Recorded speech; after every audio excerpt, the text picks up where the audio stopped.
Dr. Sima Samar has devoted her life to working for improved education, health, and equality for women and girls in Pakistan and Afghanistan. But life didn't start out that way. Sima faced two distinct disadvantages.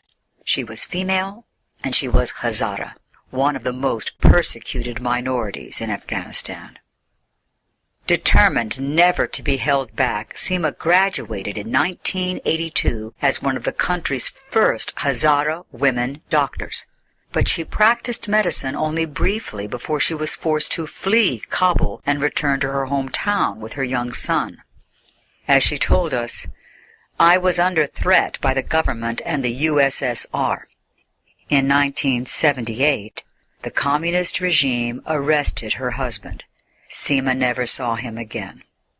In 1984, she and her son fled to Pakistan, where they lived as refugees for 17 years. There, she had an important realization. She said, the Afghan political parties had a hospital for the members of their party, but no one had a program for women and children of Afghan refugees. I decided to start a hospital for women and children in 1987. Then, a school. She founded Shuhada, which trained medical staff and provided health care and education to Afghan women and girls. During the Taliban regime, Shuhada ran some of the few primary schools for girls. Their girls' high schools were the only ones in the country.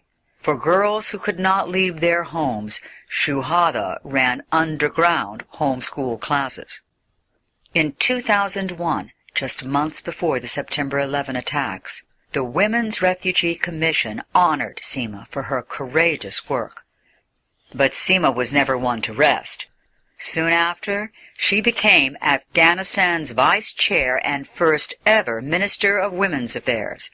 She was one of only 2 women cabinet ministers. Sima's work was dangerous. She explains, "I was forced to resign after I received death threats for questioning conservative Islamic laws, especially the interpretation of Sharia law by the Taliban." More recently, Sima convened the first independent human rights commission in Afghanistan's history. She oversees human rights education programs across the country. She implements a nationwide women's rights education program and monitors and investigates human rights abuses.